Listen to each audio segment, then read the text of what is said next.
read Harry Potter.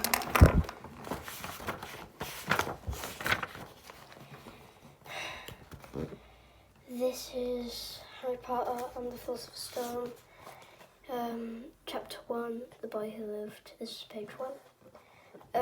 Mr. and Mrs. Dursley of number 4 Privet Drive was proud to say that they were perfectly normal. Thank you very much. They were the last people you'd expect to be involved in anything strange or mysterious, because they just didn't hold with such nonsense.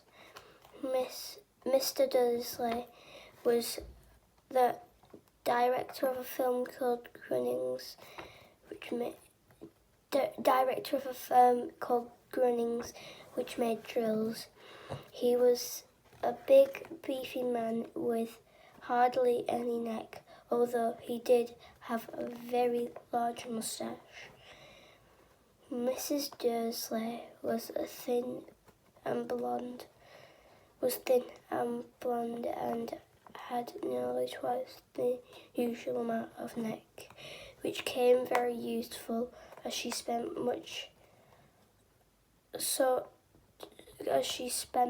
so much of her time craning over garden fences, spying on the neighbours. The Dursleys had a small son called Dudley, and in their opinion, there was no finer boy anywhere. The Dursleys had everything they wanted, but they also had a secret. Their greatest fear was that somebody would discover it. They didn't think they could bear if anybody found out about the Potters. Mrs. Potter was Mrs. Potter was Mrs. Dursley's sister, but they hadn't met for several years.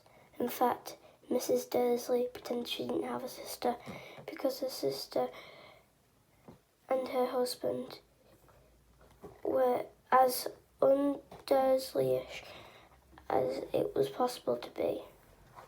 That was page 1. Thank you.